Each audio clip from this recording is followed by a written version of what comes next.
Hello students, welcome back to my channel. Now आज का ये जो वीडियो है वो नीट और जेई स्टूडेंट्स के लिए होने वाला है। Now last week I had a word with them और बहुत सारे स्टूडेंट्स ने मुझे ये बताया कि उनके लिए जो one of the difficult topics है वो है acidic and basic strength. Okay, यानी कि आपको डेफिनेटली ऐसे क्वेश्चंस एग्जाम में आएंगे when you will be asked to arrange the given compounds in increasing और डिक्रीजिंग ऑर्डर ऑफ एसिडिक और basic strength. Okay, so they are kind of important questions और आपको वो क्वेश्चंस करने ही हैं, प्रैक्टिस करना है। और ये कॉन्सेप्ट एक्चुअली बहुत ईजी है, इतना ज़्यादा डिफ़िकल्ट नहीं है। आपने बोर्ड्स में वो कॉन्सेप्ट सीखा होगा, लेकिन वहाँ पे उतने ज़्यादा डिटेल में हम उस कॉन्सेप्ट में नहीं जाते हैं। तो नीट और जेई के लिए आपको एसिडिक और बेसिक स्ट्रेंथ में थोड़ा डिटेल्ड कॉन्सेप्ट्स भी पढ़ाया जाएगा। नाउ ये जो कॉन्सेप्ट है जो आज मैं कवर करने वाली हूँ, that is one of the factor which is responsible for the acidic strength. ये एक फैक्टर है। Now in the upcoming videos I'll be uploading more factors and हम उनके applications और examples करेंगे. Now I'll try to be regular with my uploads for NEET and JEE students, okay? But before that I would like to request you all to please subscribe to my channel if you haven't already. If you like this video and if you feel that it is useful for you, you can give it a thumbs up, share it with all your friends and hit the bell icon so that you get notified every time I upload a new video. Okay, now let's get started. आज हम लोग जिस बात का discussion करने वाले हैं that is ortho effect. Okay, now ortho effect is one of the factors which is responsible for determining the acidic strength. Now before I explain you what exactly the effect is, एक चीज़ आप याद रख लो कि ortho effect is only applicable to benzoic acid. ठीक है, ये effect सिर्फ और सिर्फ बेंजोइक एसिड के लिए एप्लीकेबल है। बाकी किसी भी एसिड के केस में ये वाला इफ़ेक्ट एप्लीकेबल नहीं होगा। Okay, so ortho effect is only applicable for benzoic acid. Now as the name suggest, it is ortho effect. Okay, इसका मतलब है कि अगर बेंजोइक एसिड के ऑर्थो पोजीशन पे, बेंजोइक एसिड के ऑर्थो पोजीशन पे कोई भी ग्रुप आ गया, कोई भी ग्रुप मतलब अभी ये जो ग्रुप है, एज यू ऑल नो, ये जो ग्रुप है वो दो टाइप के हो सकते हैं। वो या तो हो सकते हैं इलेक्ट्रॉन विड्रॉइंग ग्रुप्स या तो हो सकते हैं electron donating groups. Now in general आपने ये पढ़ा है कि जो इलेक्ट्रॉन विड्रॉइंग ग्रुप्स हैं they increase the acidic strength. Okay, this you have already studied. And जो electron donating group है they increase the basic strength.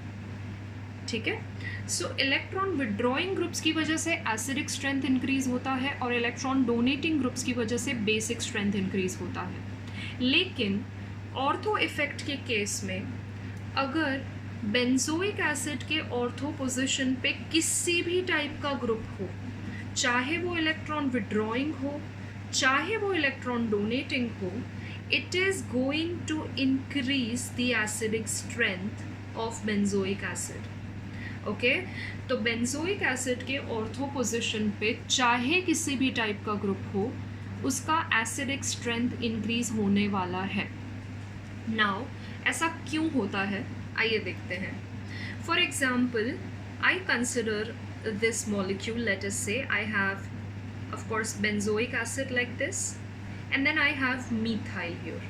Okay, and I will compare this with normal benzoic acid.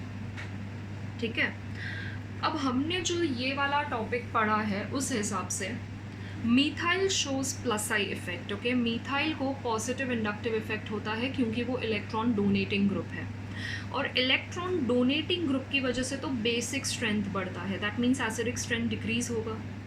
So according to what we have learned out of these two, benzoic acid should be more acidic than this, लेकिन ऐसा होता नहीं है। इसमें क्या हो रहा है, इसमें ये वाला जो कंपाउंड है ortho substituted benzoic acid, ortho methyl benzoic acid is more acidic when compared to simple benzoic acid. Now what is the reason for that? Okay. Now suppose मैंने बेंजोइक एसिड का डीप्रोटोनेशन किया ना, किसी भी acid का stability अगर आपको पता करना है तो आपको उसके कॉन्जुगेट बेस का स्टेबिलिटी देखना होगा। Okay, so suppose if I deprotonate this, what am I going to get? I will get C double bond O minus. Okay, और यहाँ पे CH3 है। नाउ आइडियली होना क्या चाहिए? आइडियली ये होना चाहिए कि ये ऑक्सीजन के ऊपर नेगेटिव चार्ज है, तो इसको स्टेबिलाइज होना चाहिए। और स्टेबिलाइजेशन किसके थ्रू होना चाहिए? CH3 के प्लस आई के थ्रू इसे स्टेबिलाइज होना चाहिए। बट इस केस में ऐसा होता नहीं है। क्यों नहीं होता है ऐसा? बिकॉज यहाँ जो ऑर्थो पोजिशन है वहाँ पे मीथाइल ग्रुप प्रेजेंट है, जिसकी वजह से इन दोनों के बीच में काफ़ी रिपल्शन होगा, क्योंकि they are present adjacent to each other. Adjacent positions पे होने की वजह से इन दोनों के बीच में काफ़ी रिपल्शन होगा।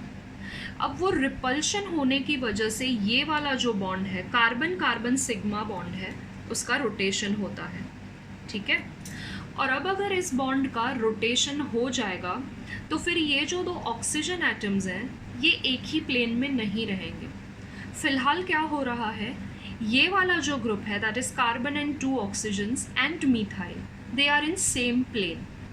ये सभी एक ही प्लेन में हैं, जिसकी वजह से उनके बीच रिपल्शन हो रहा है because of steric hindrance, because of crowding. Okay, तो फिर क्या हो जाएगा, बल्कीनेस के कारण ये वाला बॉन्ड रोटेट होगा। अब जब ये वाला बॉन्ड रोटेट होगा तो ये जो दो ऑक्सीजन्स हैं इनमें से ये वाला जो ऑक्सीजन है वो पीछे की तरफ चला जाएगा, ये वाला जो ऑक्सीजन है वो आगे की तरफ चला जाएगा। अगर ये वाला ऑक्सीजन पीछे की तरफ चला गया मतलब वो आउट ऑफ प्लेन हो गया। अगर वो आउट ऑफ प्लेन हो गया तो ये वाला डबल बॉन्ड और ये वाला डबल बॉन्ड, इन दोनों के बीच में रेजोनेंस नहीं होगा, क्योंकि रेजोनेंस के लिए कंडीशन क्या है, मॉलिक्यूल शुड बी प्लेनर, यानी कि ये वाला जो पाई बॉन्ड है और ये वाला पाई बॉन्ड है, ये दोनों पाई बॉन्ड्स का एक ही प्लेन में होना बहुत ज़रूरी है। लेकिन इस रोटेशन की वजह से ये दोनों पाई बॉन्ड्स का प्लेन अलग अलग हो गया। ठीक है, तो अब इसमें रेजोनेंस नहीं होगा, मतलब रिंग के साथ कॉन्जुगेशन नहीं होगा। Instead of that which resonance takes place here, यहाँ पे ये वाले ग्रुप में ही रेजोनेंस होगा, मतलब आई हैव कार्बोक्सिलेट आयन, तो यहाँ पे resonance will take place and I will have something like this. ठीक है, और अगर मैंने इसका रेजोनेंस लिखा तो I will get the same structure back. यानी कि यहाँ पे जो मेरा कार्बोक्सिलेट है वो रिंग के साथ रेजोनेंस में नहीं जा रहा है, लेकिन वो आपस में ही रेजोनेंस कर रहा है। और इस रेजोनेंस में अगर आप ध्यान से देखेंगे तो negative charge is getting delocalised over oxygen. ठीक है, it is getting delocalised over oxygen atoms only, यानी कि सिमिलर एटम्स पे ही डीलोकलाइजेशन हो रहा है। और जब सिमिलर एटम्स पे नेगेटिव चार्ज का डीलोकलाइजेशन होता है तो ऐसे रेजोनेंस को क्या बोला जाता है? ऐसे रेजोनेंस को बोला जाता है equivalent resonance, because negative charge is shared by same atoms and equivalent resonance is always more effective, which makes the molecule more stable.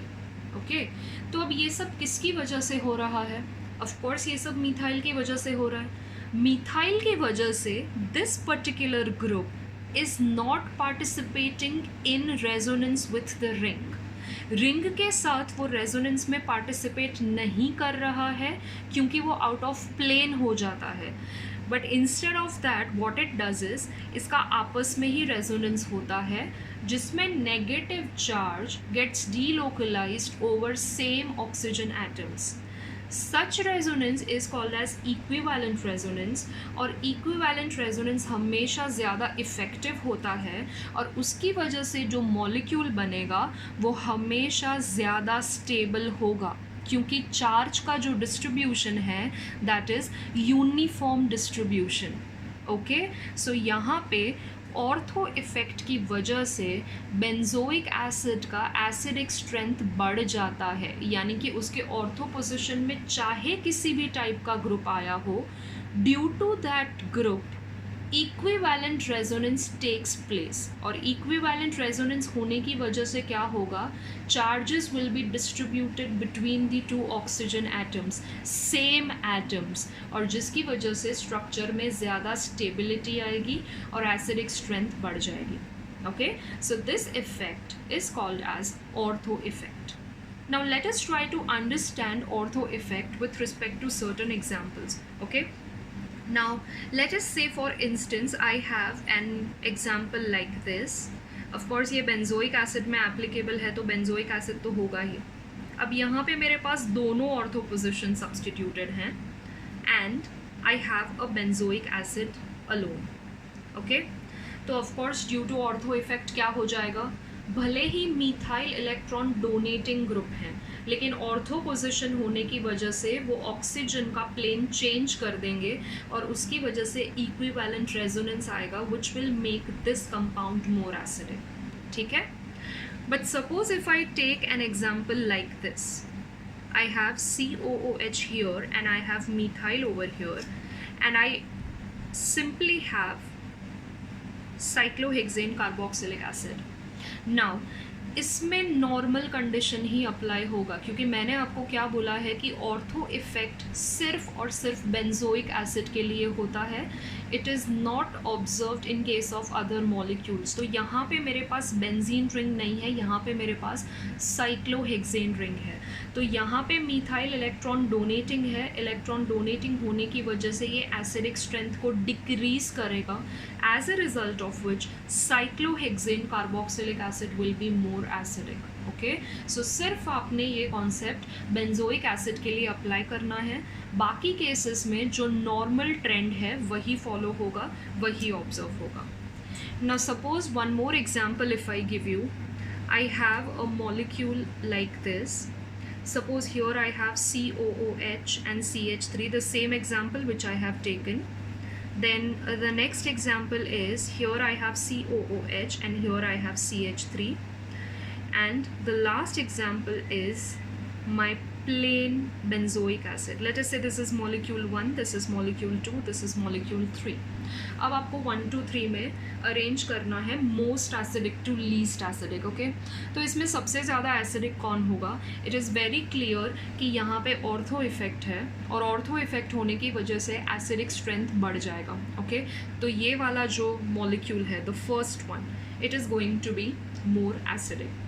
Now if you look at the second molecule, I have COOH, लेकिन यहाँ पे जो CH3 है वो ortho position पे नहीं है, वो पैरा पोजिशन पे है.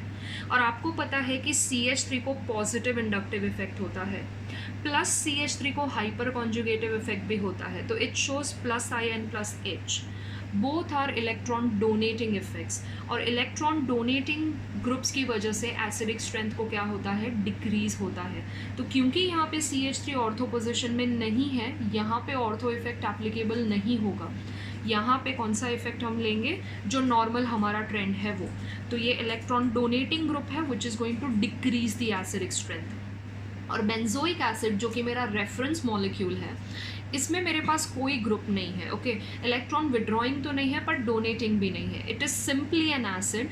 So this molecule will be more acidic. Okay, first will be more acidic followed by this, and this will be least acidic. Okay, so this is about ortho effect. I hope you have understood this. Be sure to join me for the next video in which I will be explaining 2 more effects which are helping us to determine the acidic and basic strength. Okay, और वो effects को बोला जाता है SIR and SIP effect, that is SIR effect and SIP effect, that I will be explaining it next time. Until then, bye bye. Thank you so much.